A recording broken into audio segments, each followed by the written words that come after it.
Here are the top 5 things that I would do differently if I started over in roofing sales in 2026. My name is Adam Bensman. Welcome or welcome back. Let's jump right into it. Number 1 on the list, I would record everything. With AI tools, these options are nearly endless. Now, there's industry-specific software for door-to-door sales and home improvement sales, and if your company has those, use them. If not, you can record your own and just make sure it's legal in your state. Now, there are tools like Otter, for example, that are run on an app on your phone, will record, transcribe, and summarize all of the sales conversations that you're having throughout the day. In doing so, you can grab those transcripts and use them for these 3 reasons, or use cases. Use case number 1 is to stay organized so you can follow through on everything you promised.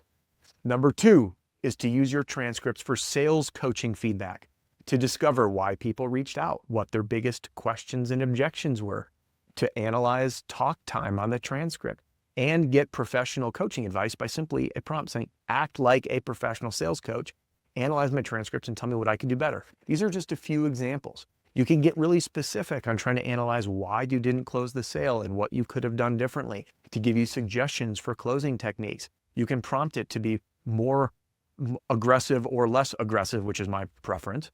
These are infinite possibilities for you to extract this data. And then the last thing is to use it to help you generate social media content, which I'll be covering here shortly. You can pull out prompts for video ideas. You can pull out and have it write social media posts based on your conversations.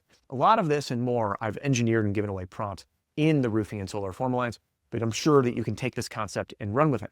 Now, number 2 on the list that I would do differently if I started over is I would build a strong personal brand on social media. Now, a few things that I want to address. A personal brand is not showing off to your fellow roofers on the monster deals you're closing and the stuff you're blowing your money on. What I want you to think through is becoming the neighborhood trusted roofer that is known and associated with providing valuable information. You can grab your phone and as you leave a customer's house while you're walking down the sidewalk back to your truck saying, hey, Peggy called me because, and then explain what was going on. Or Peggy just asked me this question, or Peggy chose to hire us because of this. You can, again, grab your transcripts to produce social media posts. You can put up pictures of your homeowner smiling in front of their new roof holding your yard sign.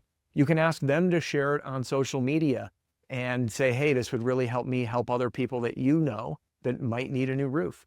There's almost infinite possibilities to build your personal brand and start to get known in the social networks within your neighborhood. Just make sure that you're providing answers to people's questions and making it fun.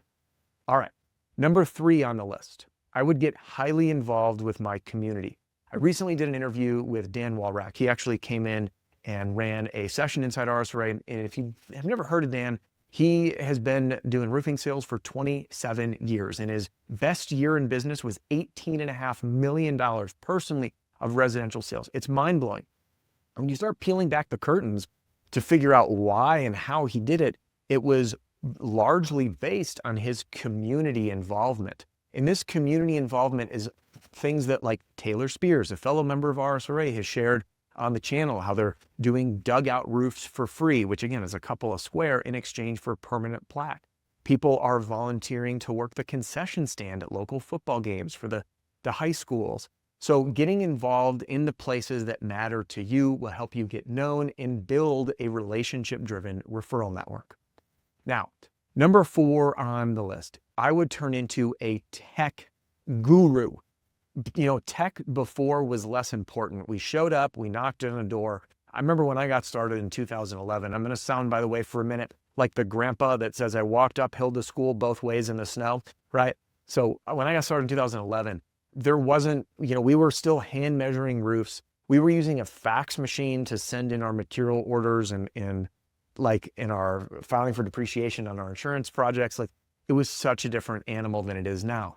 And the reason I'd want to turn into a tech guru is I could literally create basically a personal assistant using AI to manage my email, manage my schedule, draft email responses for me, draft text message responses for me, route my days. Like, there's infinite possibilities to leverage all of the technology, both that the company is providing and the resources that you want to bring yourself to become as proficient as humanly possible, because what you're gonna see, and I highlight this, by the way, in the 2025 to 2028 roofing market reports, as I look at the future trends, you can get a free copy of that, by the way, in the link in the description, or by going to roofmarketreport.com. There's no catch. I would recommend getting in there and reading that. And when you're in there and reading the report, you're gonna see that sales per rep is going to keep going up, up, up, up, and up. In fact, there's a member of RSRA whose monthly quota, in other words, the minimum to just keep your job, is $200,000 a month in sales, with their average between $200,000 and $500,000 per month. Why? Because of leveraging technology. These are the types of conversations that we're sharing inside RSRAs, how we're doing these things and what's working and what's not. But as you think through as a salesperson, how do I become as efficient as I can to make the most amount of sales in the shortest period of time so I can handle an even bigger volume? That would be my focus, is like, I just want to be a total whiz.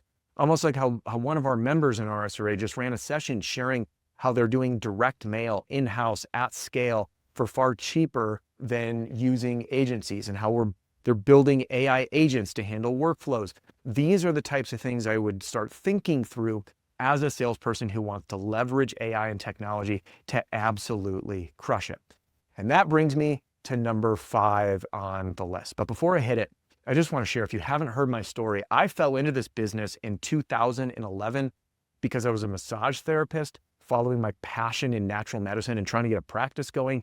I could not make ends meet, and I was making under $19,000 a year when my stepdad Ron told me about the roofing industry, and I ended up falling into it after looking at Craigslist ads and found out that his, like, you can make 6 figures selling roofs door to door claim was true, and it totally changed my life. And I really hope this video helps you do the same. If you want more on that, I recommend reading my book. It's called The Roofing Sales Survival Guide: How to Beat the Odds, Overcome Yourself, and Win Big. And it became a #1 bestseller. You can get a free copy in my free training center, or order a copy on Amazon or Audible. Now, back to number 5 on this list would be using AI to be very specific in prospecting for the right neighborhoods and homes. The data that's available right now is insane. You can go to agencies, or you can do this online. We just built a tool inside RSRA, a D2D retail neighborhood targeter. We can plug in zip codes and it will tell you which neighborhoods to target. So you can create these and look at public resources to pull history, by the way, of last roof replacements done. So you don't want to go knocking for retail roofs or targeting certain neighborhoods if the roofs were just done in the last 5 years. I would look at neighborhoods where, again, using resources available. I know even Hail Trace has a lot of this information inside on the average home value, the average income, how much equity they have in their home, when the roof was last replaced. And I would get really specific, piggybacking onto number 4 about using technology, so I could be really, really focused on where I spend my time and my energy. Because when I got into this in 2011, it was a giant mystery. Even when there were hailstorms, there was a map that was physical that you had to mail order. We didn't have the little blue dot following you around on a hail swath. And we just kind of mysteriously went into neighborhoods and did your best efforts after spending hours and hours and hours driving around. But with all this new technology, you can get laser focused on people that have a high likelihood of needing a new roof and knowing whether or not they can afford it. Thanks for joining me in this video. If you want even more free resources to dominate in 2026, go to adamsfreestuff.com and get access to my free training platform.